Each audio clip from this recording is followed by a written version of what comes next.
Hello, dear students. Welcome back to IFS BSc. My name is Avinash More. Today, we are going to discuss one of the important topic from organic chemistry, that is intermediates. जब भी आपकी reaction होती है तो reaction में maximum time intermediates involve होते हैं। तो रिएक्शन रिएक्टेंट के साथ रिएजेंट की रिएक्शन होगी, उसमें प्रोडक्ट फॉर्म होता है। But reactant to product formation के बीच में दो कंडीशंस होते हैं। तो होती है वो, एक होता है इंटरमीडिएट, एक होता है ट्रांजिशन स्टेट। तो डिटेल डिस्कशन करेंगे आज। देखते हैं देखो क्या होता है इंटरमीडिएट्स। स्टार्ट करते हैं आज का सेशन। तो इंटरमीडिएट्स क्या होता है, अगर आप रिएक्शन कर रहे हो, कोई भी रिएक्शन अगर आप करते हो ऑर्गेनिक केमिस्ट्री में, आप कोई भी रिएक्शन अगर आप करते हो तो रिएक्शन में क्या होता है, आपका रिएक्टेंट होता है। रिएक्टेंट से क्या होता है, प्रोडक्ट फॉर्मेशन होता है।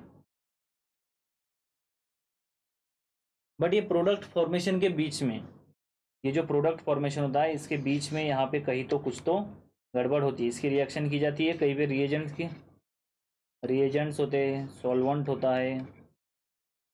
बट इसके बीच में क्या होता है, प्रोडक्ट फॉर्मेशन से पहले, प्रोडक्ट फॉर्मेशन से पहले आपका जो कंपाउंड होता है, देखो ये रिएक्टेंट फर्स्ट आपके क्या होता है, या तो इंटरमीडिएट या तो ट्रांजिशन स्टेट में कन्वर्ट होता है। इंटरमीडिएट और ट्रांजिशन स्टेट में आपका क्या करता है, ये कन्वर्ट होता है। इंटरमीडिएट को ऐसे इंडिकेट किया जाता है और आप कह सकते हो ट्रांजिशन स्टेट। ट्रांजिशन स्टेट तो इसमें फॉर्म होता है प्रोडक्ट। तो क्या होता है एक्चुअली इंटरमीडिएट और ट्रांजिशन स्टेट क्या होती है, डिटेल डिस्कशन हम आज फोकस करने वाले हैं आपके इंटरमीडिएट्स पे। आज हम फोकस करने वाले हैं इंटरमीडिएट्स पे, बट ट्रांजिशन स्टेट भी समझने की कोशिश करेंगे क्या होती है। तो ट्रांजिशन स्टेट भी समझने की कोशिश करेंगे क्या होती है। देखो आपके पास रिएक्टेंट होता है, रिएक्टेंट में आपने एनर्जी प्रोफाइल डायग्राम पढ़ी होगी। तो रिएक्शन प्रोग्रेस जो होती है, रिएक्शन प्रोग्रेस और एनर्जी का ग्राफ ड्रॉ किया जाता है। एनर्जी का ग्राफ ड्रॉ किया जाता है। तो एनर्जी और रिएक्शन प्रोग्रेस में जब आपका यहाँ पे रिएक्टेंट होता है और उससे लोअर एनर्जी में आपका प्रोडक्ट होता है, अगर देखा जाए तो इसके लोअर एनर्जी में आपका क्या होता है, प्रोडक्ट होता है स्टेबल रिएक्शन के लिए। तो अब ये जो रिएक्शंस होती है ये कुछ ऐसे तरीके से यहाँ पे प्रोडक्ट फॉर्म करती है। तो ये क्या होता है आपका, ये होता है आपका रिएक्टेंट, ये होता है आपका प्रोडक्ट। ये हुई energy profile diagram of reaction. कोई भी एनर्जी प्रोफाइल डायग्राम कुछ ऐसे होती है।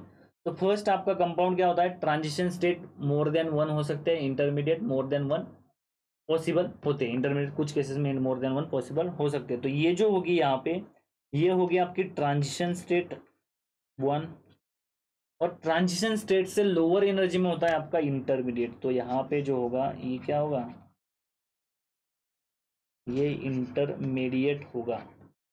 ठीक है, ये जो होगी ये क्या होगी, transition state two, transition state two होगी यहाँ पे, या ट्रांजिशन स्टेट वन होगी। अब यहाँ पे ये जो हम कंडीशन देख रहे हैं इसमें अगर आप देखा जाए तो मैंने क्या कहा आपको, ग्राफ कहा एनर्जी वर्सेस रिएक्शन प्रोग्रेस का ग्राफ है। तो अगर आपको अगर कोई पूछता है रिएक्टेंट और प्रोडक्ट से इंटरमीडिएट की एनर्जी कैसे होगी, मोर स्टेबल कौन होगा, रिएक्टेंट और प्रोडक्ट में मोर स्टेबल कौन होगा, तो प्रोडक्ट मोर स्टेबल होगा। अगर प्रोडक्ट मोर स्टेबल नहीं होगा तो वो फॉर्म नहीं होगा। अगर आपको पूछता है रिएक्टेंट और प्रोडक्ट से, तो स्टेबिलिटी आप कह सकते हो energy, energy of intermediate is greater than reactant और प्रोडक्ट, रिएक्टेंट और प्रोडक्ट क्या कह सकते हो आप, रिएक्टेंट और product. That is very very important, that is very very important. Okay, ये बहुत ज़्यादा इंपॉर्टेंट है आपका। तो ये इंटरमीडिएट की एनर्जी क्या होती है, ज़्यादा होती है as compare to reactant and product. और नेक्स्ट पॉइंट इसमें इंपॉर्टेंट क्या बन सकता है, नेक्स्ट पॉइंट इसमें बन सकता है ट्रांजिशन स्टेट एनर्जी। अगर देखते हो आप energy, next important point energy अगर देखते हो आप, transition state is more energy as compare to intermediate,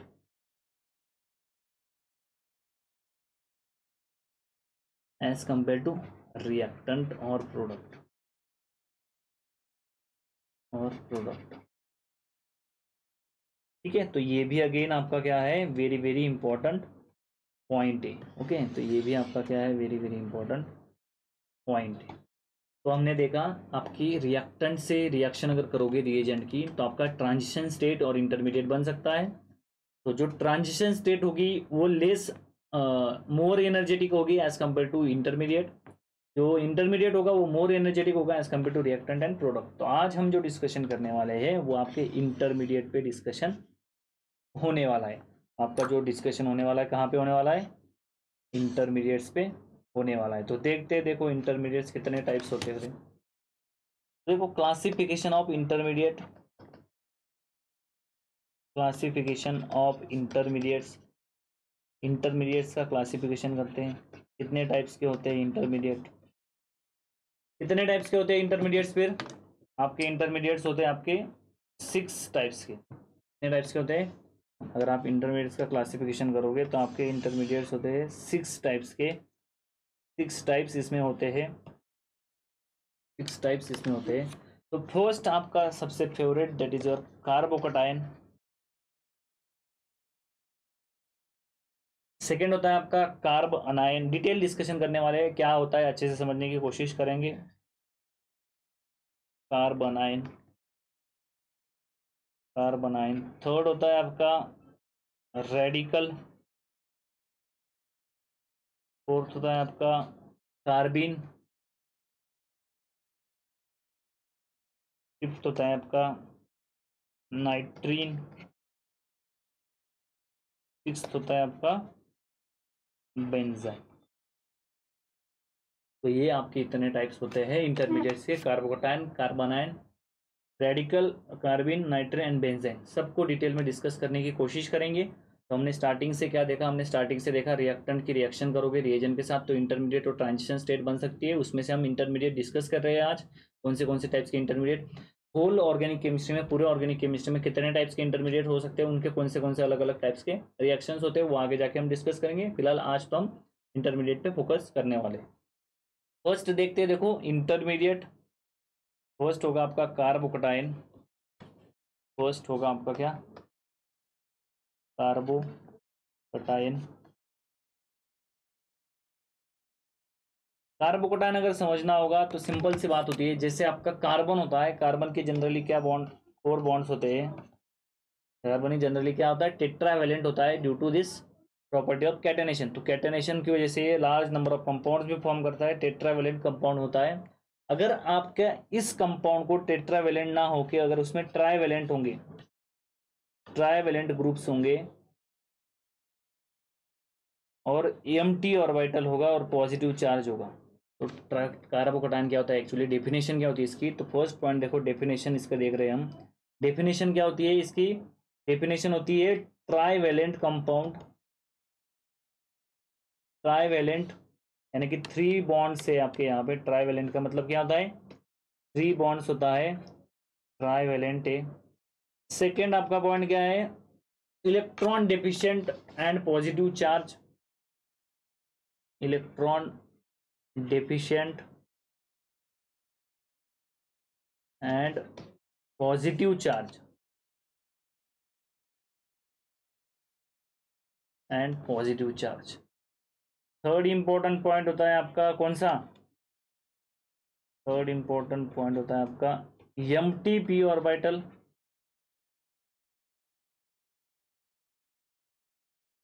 orbital. और fourth and most important point होता है आपका, जैसे कि यहाँ पे आपका क्या था, कार्बन था, इसमें 1 2 3 4 5 6 7 8 इलेक्ट्रॉन थे।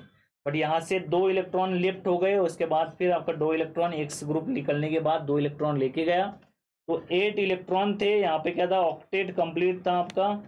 अब जो होगा, अब जो होगा यहाँ पे 1, यहाँ पे अगर बात करें हम 1 2 3 4 5 6 इलेक्ट्रॉन्स यहाँ पे है, इसका मतलब यहाँ पे ऑक्टेट कंप्लीट नहीं है, तो यहाँ पे 6 इलेक्ट्रॉन प्रेजेंट है, 6 इलेक्ट्रॉन स्पेसिस है। ये क्या, ये 6 इलेक्ट्रॉन स्पेसिस है।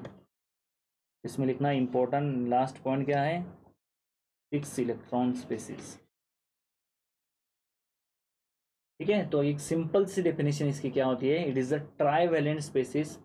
विच contain 6 electron with empty p orbital and it is electron deficient. ठीक है, तो ये ट्राईवेलेंट स्पेसिस होती है, इलेक्ट्रॉन डेफिशिएंट होती है, पॉजिटिव चार्ज प्रेजेंट होता है, एम्प्टी पी ऑर्बिटल होता है, 6 इलेक्ट्रॉन प्रेजेंट होते हैं।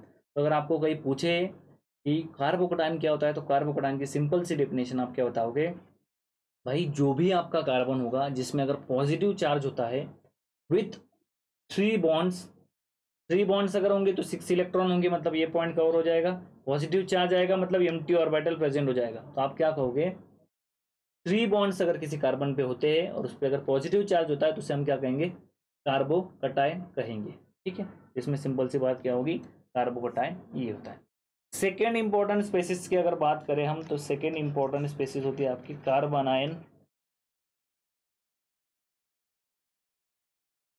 कार्बोनाइन क्या होता है, कोई अगर कार्बन है आपके पास, टेट्रावेलेंट कार्बन है अगेन, उस टेट्रावेलेंट कार्बन को हमने कन्वर्ट किया ट्राईवेलेंट में और उस पर निगेटिव चार्ज दे दिया, यहाँ पे निगेटिव चार्ज दिया। ये जो ऑर्बिटल होगा ये क्या होगा, फील्ड ऑर्बिटल होगा, विथ इलेक्ट्रॉन से क्या होगा, फील्ड होगा। तो कार्बन आयन की सिंपल सी डेफिनेशन हो जाएगी, अगर कोरिलेट करने की कोशिश करोगे तो आपको समझ में आएगा क्या, it is trivalent species. Again ये देखो, ये पॉइंट जो है आपका ये कॉमन आ रहा है यहाँ पे, ये क्या है, it is trivalent species, species है।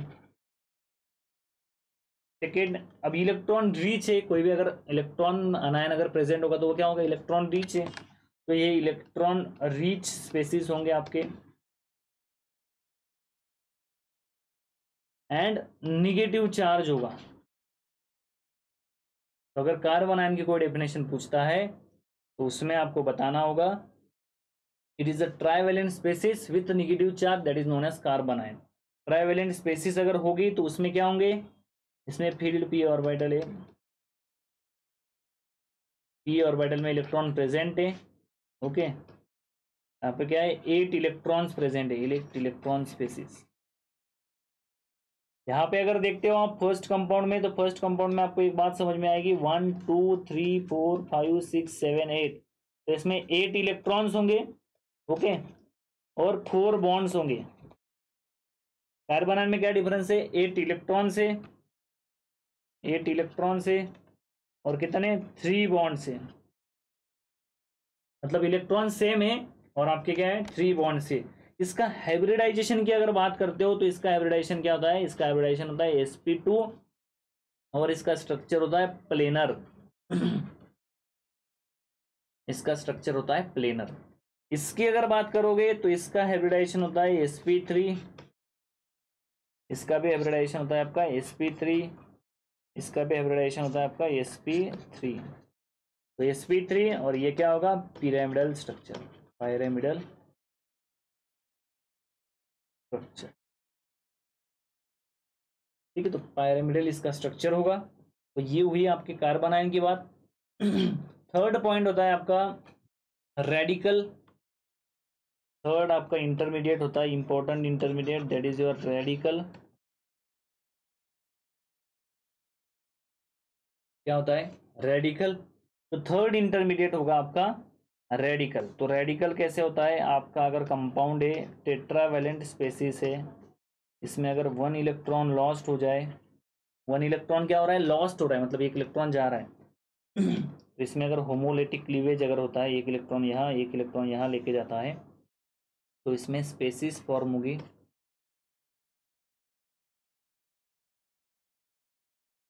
तो अगर इलेक्ट्रॉन्स काउंट करोगे तो ऑलरेडी इलेक्ट्रॉन्स कितने हैं इसके पास, ऑलरेडी इलेक्ट्रॉन्स है 1 2 3 4 5 6 7 8। तो ये क्या है, टेट्रावेलेंट स्पेसिस, ये 4 बॉन्ड्स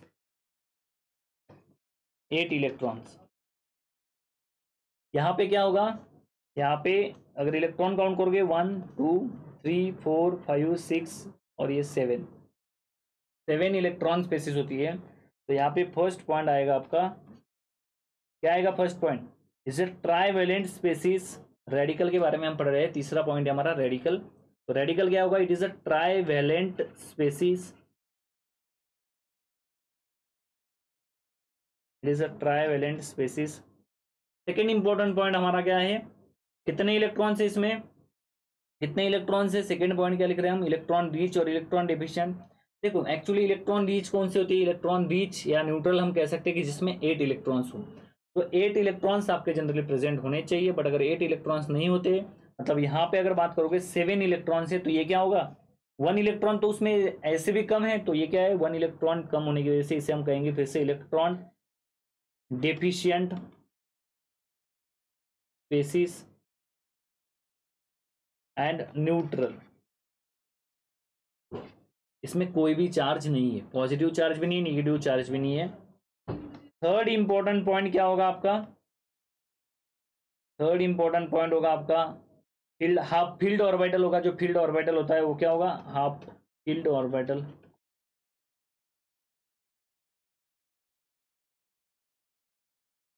उसके बाद फोर्थ इंपॉर्टेंट पॉइंट क्या होगा आपका, half filled orbital, 7 electron species, 7 electron species. ये आपके रेडिकल के इंपॉर्टेंट पॉइंट्स होते हैं, ठीक है। तो आपके कंपाउंड में अगर कहीं पे भी होमोलिटिक क्लीवेज होता है, जो टेट्रावैलेंट कार्बन होता है उसमें अगर होमोलिटिक क्लीवेज होता है, तो 1 इलेक्ट्रॉन यहाँ पे ट्रांसफर हो जाता है, और 1 इलेक्ट्रॉन ट्रांसफर होने की वजह से ये क्या हो जाती है, 7 इलेक्ट्रॉन स्पेसिस हो जाती है। बट 7 इलेक्ट्रॉन स्पेसिस होने की वजह से इलेक्ट्रॉन डिफिशिएंट हो जाती है, ट्राइवेलेंट होती है, तो इसे हम क्या कहते हैं, रेडिकल कहते हैं। फोर्थ आपका इंपॉर्टेंट इंटरमीडिएट कौन सा है, फोर्थ आपका इंपॉर्टेंट इंटरमीडिएट है कार्बिन। फोर्थ आपका इंपॉर्टेंट इंटरमीडिएट है कार्बिन। तो कार्बिन क्या होता है, कोई भी कार्बन हो जिसमें टेट्रा सब्स्टिट्यूटेड अगर हो, में अगर 2 बॉन्ड्स अगर निकल जाए, 2 बॉन्ड्स अगर निकल जाए, 2 बॉन्ड्स अगर चले जाते हैं, मतलब कार्बन कुछ ऐसे होता है और उसमें 1 इलेक्ट्रॉन पेयर होता है। बात अगर करोगे आप, तो ये टेट्रावैलेंट होता है, ट्राइवैलेंट होता है या डाइवैलेंट होता है, तो it is divalent compound. Again अगर बात करोगे, इलेक्ट्रॉन्स काउंट करो, इसमें कितने थे, 8 इलेक्ट्रॉन थे, इसमें 1 2 3 4 5 6 इलेक्ट्रॉन, 6 इलेक्ट्रॉन स्पेसिस। बस इस पर कोई पॉजिटिव चार्ज नहीं होता, तो ये 6 electron species and neutral, 6 electron यानी कि डिफिशियंट होगा, electron deficient species and neutral, and neutral. Third important point होता है इसमें 6 इलेक्ट्रॉन स्पेसिस, कोई भी चार्ज नहीं होता, ठीक है, कोई भी चार्ज नहीं होता, empty orbital is present, empty orbital is present in singlet carbon.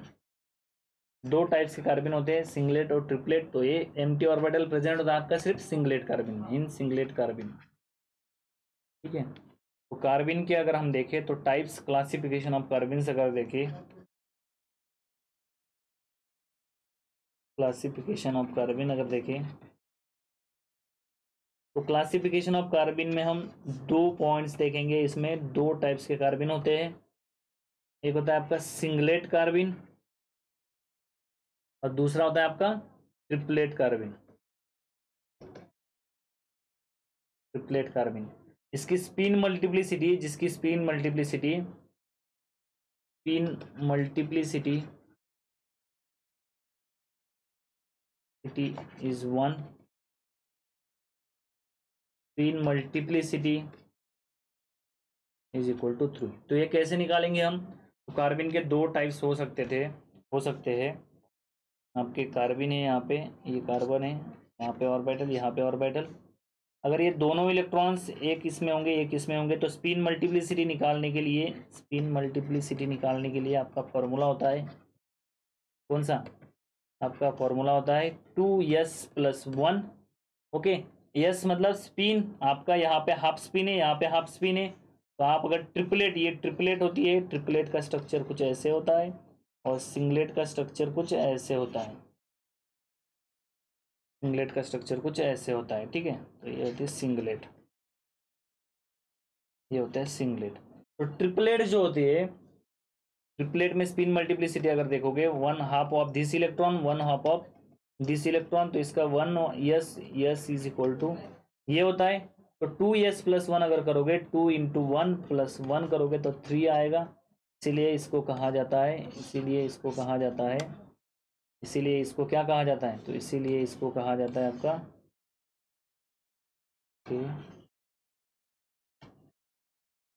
तो इसको स्पिन मल्टीप्लिसिटी की अगर बात करते हो,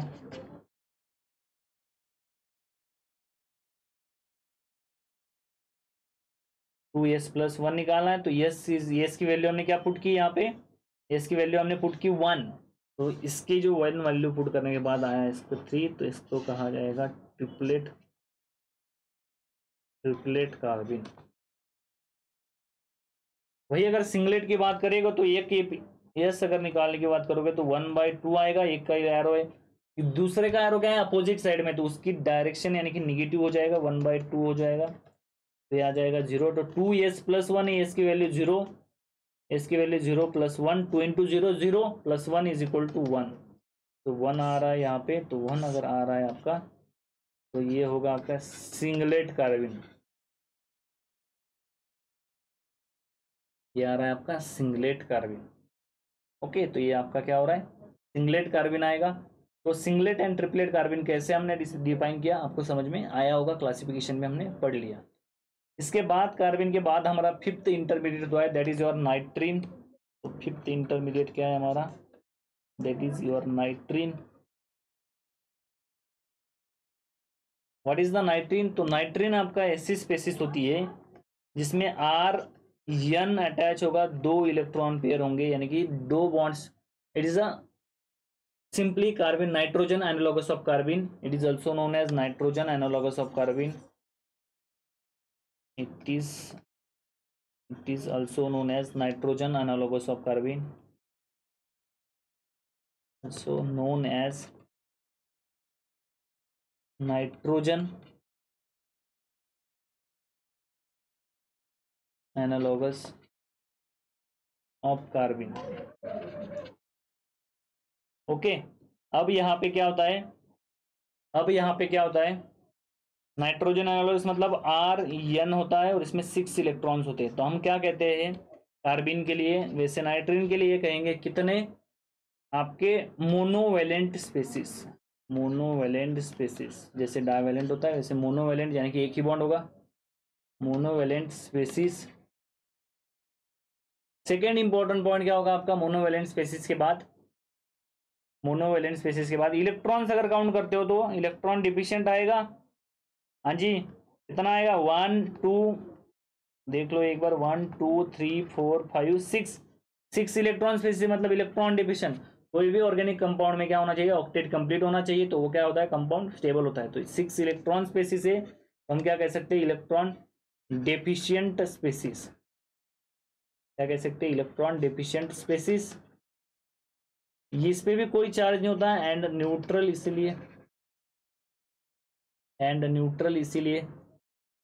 न्यूट्रल। 6 इलेक्ट्रॉन अगेन आपका क्या होगा, ये 6 इलेक्ट्रॉन स्पेसिस होगा, 6 इलेक्ट्रॉन स्पेसिस होगा।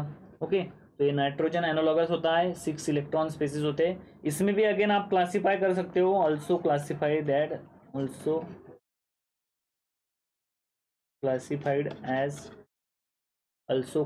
As singlet and triplet, but it is not in your syllabus. Okay, so we are not going to discuss it. Okay, 6 number का आपका इंटरमीडिएट होता है, that is again very important, that is your benzene. आपने नाम सुना होगा benzene. तो benzene का जो आपका डेरिवेटिव होता है, बेंजीन का जो आपका ऐसे आपका बेंजीन होता है, किसी एक बॉन्ड पे क्या हो जाए, 3 बॉन्ड्स फॉर्म हो जाए तो उसे बेंजाइन कहा जाता है। यानी कि बेंजीन में 3 बॉन्ड्स होते हैं तो उसे बेंजाइन कहा जाता है। तो इसमें अगर आप बात करते हो तो बेंजाइन का स्ट्रक्चर कुछ ऐसे होता है। इसमें आप इस कार्बन और इस कार्बन में क्या होते हैं, ट्रिपल बॉन्ड प्रेजेंट होते हैं। बट अगर इसका स्ट्रक्चर अगर देखते हो, अगर आप एनालिसिस करते हो तो यहाँ पे एक इलेक्ट्रॉन होता है, अनहाइब्रिडाइज इलेक्ट्रॉन्स होते हैं यहाँ पे, इसीलिए ये ऑर्बिटल ट्रिपल बॉन्ड होने के बाद भी इसको sp2 कहा जाता है। तो ये जो इलेक्ट्रॉन्स होते हैं वो हाइब्रिडाइजेशन में पार्टिसिपेट नहीं करते। This electron do not participate in hybridization, do not participate in hybridization. Okay, इसीलिए इस कार्बन का क्या होता है, इस कार्बन का हाइब्रिडाइजेशन sp2 होता है। तो ऐसे कंपाउंड्स को क्या कहा जाता है, बेंजाइन कहा जाता है।